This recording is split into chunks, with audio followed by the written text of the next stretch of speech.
The women's 100 meter dash at the Doha Diamond League is officially over, and let me tell you, that race did not end according to plan, because Shelly-Ann Fraser-Pryce was on the starting line, and almost anybody you ask will admit that she was the headliner. So much so that it was basically a foregone conclusion that she was going to win the race. Again, just admitting, being honest, how I felt before everything started. But that is also why we run the races.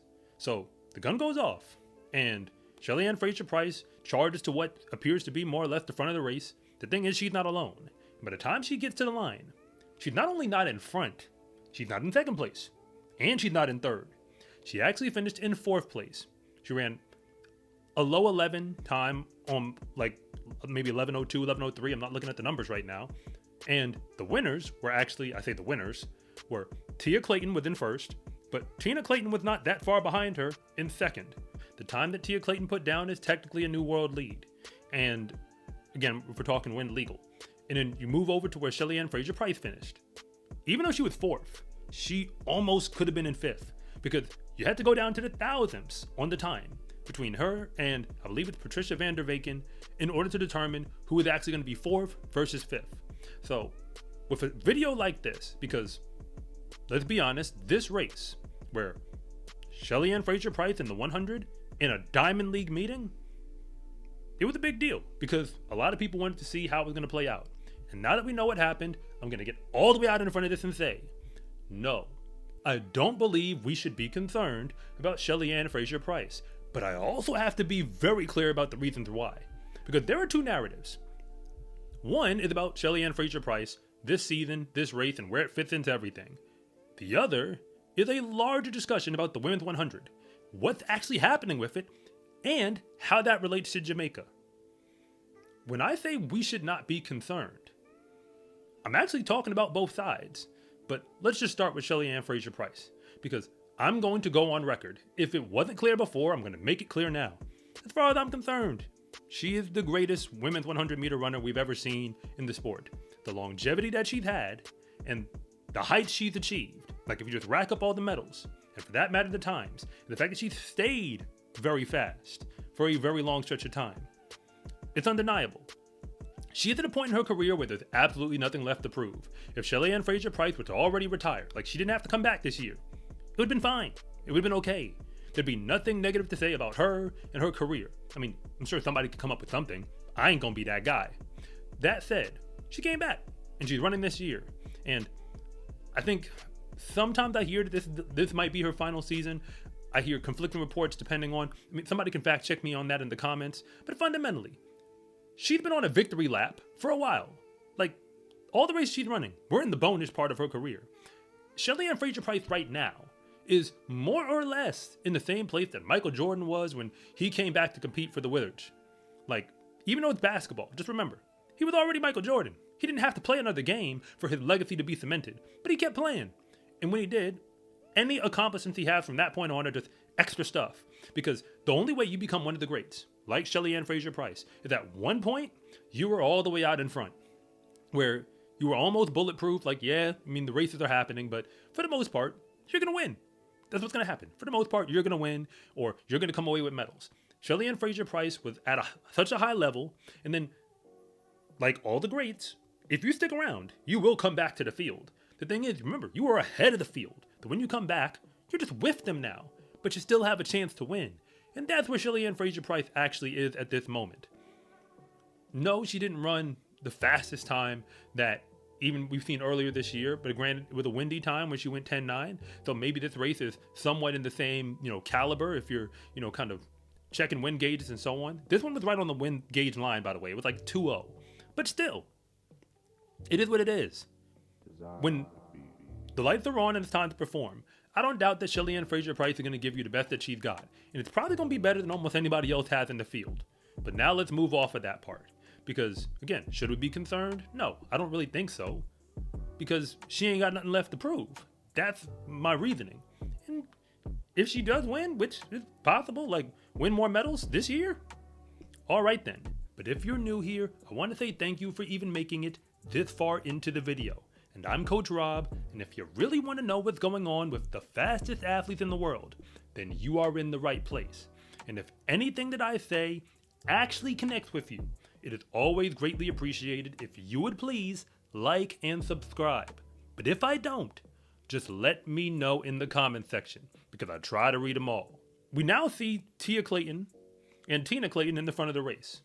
That is a big deal, because Jamaica is in this very awkward place where you had, people call them like the big three. But to be honest, I actually see it as kind of a generation gap. You had Shelly-Ann Fraser-Pryce on one end. She started with one generation of amazing sprinters. Then Elaine Thompson-Herah comes. And there, you could argue they're the same generation, but Elaine Thompson-Herah shows up on the scene a little bit later. And then Shericka Jackson shows up, and she's kind of in the gap. The gap between the young sprinters and the old regime, or kind of like the ones who we got used to. When it comes to who's next in Jamaica, if you look at the women sprinting, Tina Clayton, y'all next. Natasha Morrison was supposed to be on the race, be in the race, I believe, for this meeting in Doha. For whatever reason, she wasn't actually on the starting line when the race goes off. But again, Tia and Tina were, from what I hear, supposed to be at the top. And Tina Clayton was already in an Olympic final in the 100. So them showing up in this race is letting us know, if we just look at the landscape of sprinting for where we are right now, and now you're getting a world lead. Not only is Tina Clayton still supposed to be in the World Championship final this year, but I guess you kind of got to admit that looking forward, she's going to be a problem. You ain't going to win a whole lot if you're not able to go through her. And Tina Clayton's right behind her, who on the pro circuit, as far as I can tell, has not put up those types of performances yet. But now she's, again, doing something that shows that she's right there. I'm going to return back to the larger conversation, because now that this race is over, the full context is we just came off of the World Relays. And I don't even have to ask. I feel like I already know. World Relays for Jamaica was a disappointing event on multiple levels. You could look at what happened with the men's 4x1. Just being honest. Then you have, even the mixed relay that didn't win, which it's a new event, but they had a chance to win and they didn't. That happened. Then you get to the women's relay, where I think they were the most talented roster that went out there, and they ended up getting third behind Great Britain and Spain.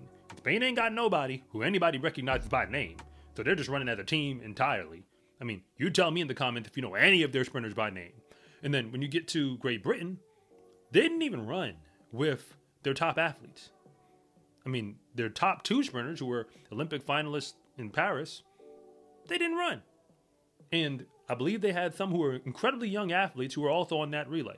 So this video isn't really about Shericka Jackson, but at this point in the year, from the races that we have to go off of, no, Shericka Jackson has not shown us the form that represents the dominance that we've come accustomed to associating with her. She's been out there and she's run races, but that wasn't Shericka Jackson. Not the reason why we pay attention to her name. The only question for her is she going to give us that form? That's it. Shericka Jackson isn't racing everybody else. She's racing her own standard. When it comes to Shelly-Ann Fraser-Pryce, the thing is, I don't expect her to be the best that she's ever been at this stage of her career. Anything she wins is just adding more medals to the war chest, just putting more stuff in the trophy case, because she had it like that. When you have enough talent and you love what you do and you're able to keep going, then for that matter, you keep going. And now I'm going to say this part. There's going to be a 100-meter dash run at the Toyota Seiko Golden Grand Prix. Sha'Carri Richardson will be on the starting line. We have not seen her up until this point in the outdoor season. Everybody else who we expect to be a factor on the world stage has run, except her. So when you take on one end, Sha'Carri Richardson is on the younger end of the top sprinters in the world. And then you get Shelly-Ann Fraser-Pryce, who's clearly the elder statesman. We've watched Shelly-Ann Fraser-Pryce now run multiple times. We saw her run in Jamaica, we saw her run at World Relays, and now we see her in Doha. 1, 2, 3. So clearly she's taking her season seriously. I don't know where she is in her training. I'm assuming it's going to put her in a place where the times are going to fall, things are going to move forward. I understand people are going through their, some call them training blocks, mesocycles, whatever you want to call them. But it's very unique, if you're a fan, because as far as I'm concerned, we cannot go forward in this sport if the races that they actually pay you to run, that's what the Diamond League is, that thing ain't free. Those races don't matter. And here's the final discussion. what does it really mean when an athlete goes into a race like this, clearly as the favorite, now that I've already said the other part, and they don't win? Because for the most part, it starts to feel like it doesn't really mean that much. It's just a race. So, as a sport moving forward, because I think right now, the track and field community, it feels like we want to see things grow. We want to see things progress. And yes, some athletes are doing okay financially, but that's a very small number. And I'm talking about the top of the world leaderboards right now. A very small number. The majority of them, especially if you're American, don't really have a whole lot of opportunities to make money. So when the Diamond League goes out there and they put on a meet like this, and they invite an athlete like Shelly-Ann Fraser-Pryce to run, and she competed, and I'm giving the race the dignity that it deserves, we should be able to talk about these races for what they are. They're competitive races where there's going to be a winner and a loser. But I do understand there's a larger context. When you are Shelly-Ann Fraser-Pryce, the larger context is you are already one of the greatest of all time, if not the greatest in your event. I dare anybody to challenge that. And should we be concerned about somebody who's already proven they're that great? I don't think there's ever a moment where I'm betting against her, regardless of what the clock has to say in the month of May. The sport of track and field is not just about running fast. It is about doing it over and over and over again. Because whenever you step to the line, your reputation is on the line as well. With the Wake Up, Run Fast, and Repeat shirt, you can make it clear that running faster than the competition is a habit. Get yours at scarecruiting.com/shop or use the link in the description below. It's a huge support to me and this channel, so I can continue to make you more content like this. And remember, it is always greatly appreciated if you would please like and subscribe.